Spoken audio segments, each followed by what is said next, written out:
Welcome back. Still with me in the studio, Lara Warburton, the MD of Imara Asset Management South Africa. I didn't realise during the break we were just chatting that you guys do a heck of a lot more work in Africa than just in South Africa as a company. We do.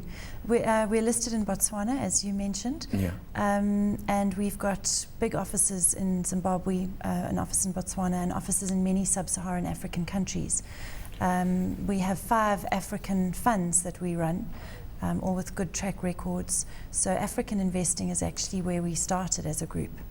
And investors, let's look at the broader part of Africa then. Investors in Africa, just before the break we were talking about South Africans and our bad savings. Is that a trend that you see in Africa, or are there pockets of countries where people are really investing for their future? No, I think that, look, people are investing everywhere. Most of what we do in Africa is institutional. So it's a lot of pension fund monies. In Zimbabwe, we run a lot of share portfolios for investors. So I think that you'll find the trends are probably similar. I haven't got statistics or numbers with me in terms of savings rates. I think that poverty is a big contributor to the fact that people don't maybe save enough for themselves. But I think another thing that also is important is that in more traditional communities where families look after their own, maybe the need for retirement saving isn't as important as in Western societies, like South Africa. We were just saying, you say that now, but a few weeks ago I was having a few drinks with mates, and one of them raised a very interesting point. He said, you know what, this particular generation, he was talking about our generation.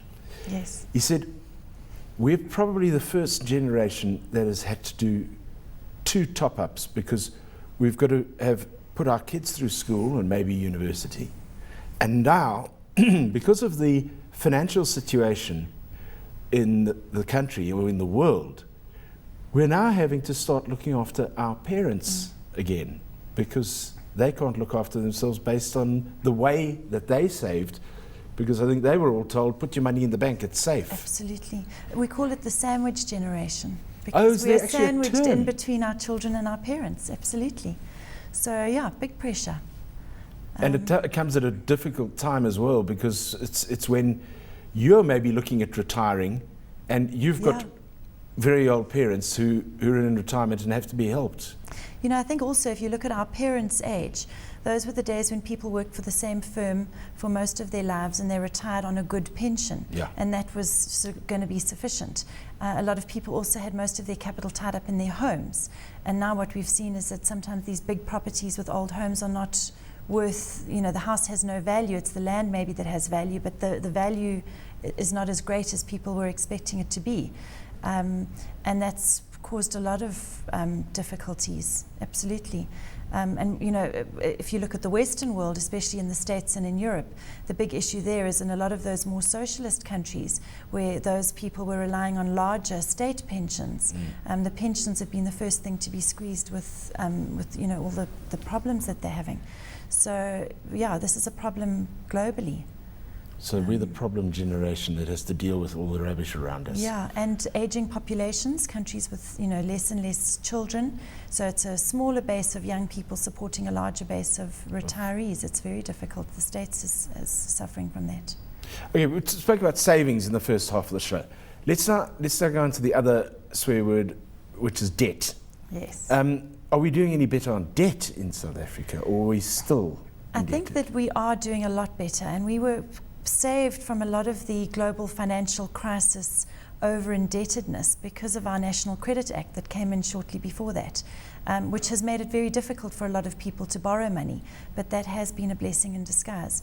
I think also the debt counselling that's available, there's a much greater focus on saying, if you have a problem, then look for help and try and find a way out of the situation.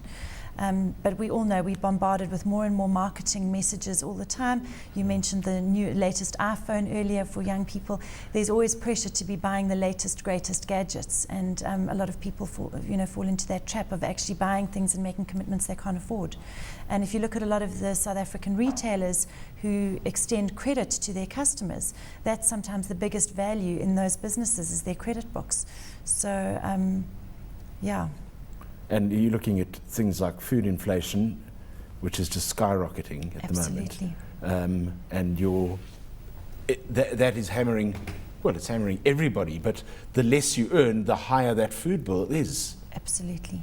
And transport, weakening rand, that also automatically pushes fuel prices up. And for people where most of their money is going on food and on transport, that's an absolute killer. So it's very difficult. Okay, before we sit here and slash our wrists, let's look at the positives here, because there must be positives there are doing lots the of round. positives. Let's look at some. I mentioned Africa earlier. For us, we believe that South Africa being on the footprint, the footstep into Africa is a major, major positive for our economy and our stock market in particular.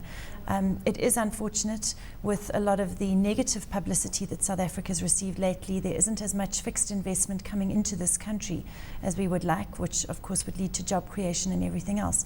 But a lot of South African firms, I mentioned the retailers earlier, the banks, are all extending into Africa and doing very well as a result of those African operations. Africa is not an easy continent to do business on, but I think for South African firms, they are that much closer and it's that much easier than it is for some of the big foreign firms.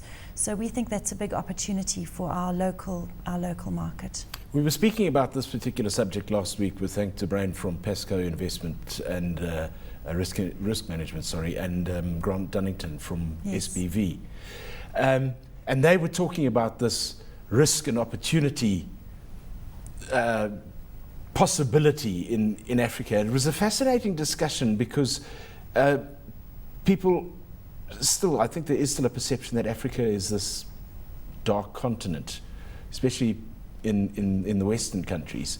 But there is huge opportunity. Yeah, and a lot of interest coming from those Western economies. We've been receiving a lot of interest in our African offerings, and a lot of foreign investors, big institutional funds, and some of the big Scandinavian banks all looking to set up African funds. So we're going to see more and more global emerging market funds that have exposure to Africa. There's a lot of interest. Africa is still a frontier market, so it's even less developed than an emerging market. But what's the difference there? Frontier market. Yeah.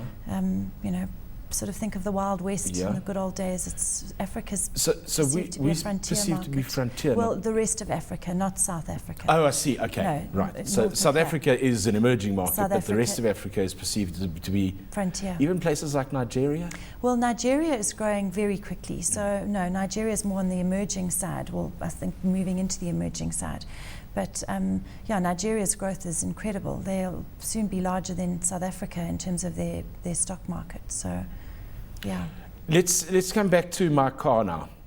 Yes. Okay, and getting this tune-up done. I loved the one quote in the article that you had.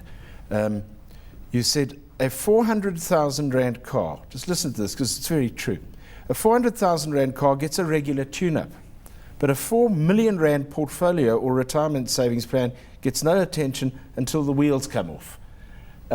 You mentioned that earlier. Let's take a 10-year view on this. What should you be doing within those 10 years? Because you can't just go into a plan today and then go and revisit it 10 years' time, or can you? Not always.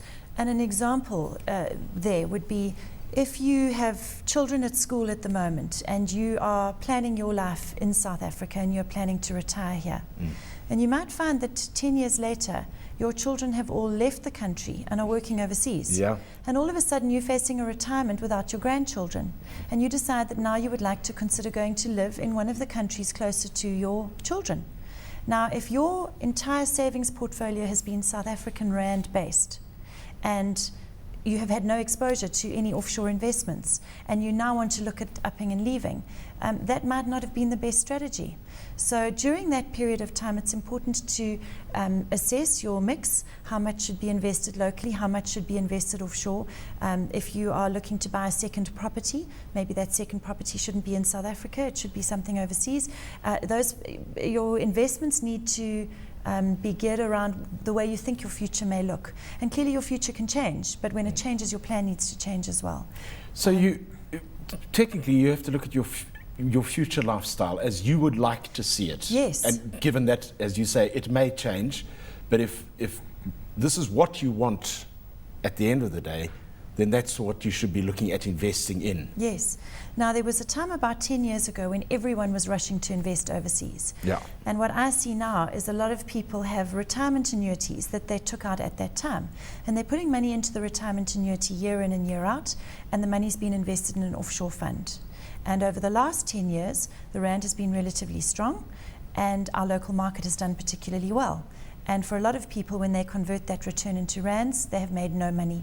In fact, some of them have lost money over 10 years because what was a good idea at the time they signed that piece of paper has not been a good idea for the intermediate 10-year period. But then having said that, if you're taking the long-term view, you should now be just hanging in there and waiting, because in 10 years' time, that pendulum may have swung right to the other stage. But in all of these investment vehicles, especially the more the newer investment vehicles where unit trusts are your underlying investment, you can invest in an offshore fund or a local fund or a combination of the two, and you can switch as things change. So you don't have to stay in an offshore fund for 20 years. You can actually start out in the offshore fund, move into a local fund, and go back into an offshore fund at a later stage. And I'm not encouraging people to switch and change their portfolios all the time, but if we're talking about a lifetime of investing, it's important to make sure that the mix is appropriate at any given time. So it's either a lifetime of investing or a lifestyle of investing. Yes. Lara, thank you very much for coming and sharing your views with us. It's a pleasure, Jeremy. Thank you for inviting me. It's been lovely to have you in the studio. Thanks.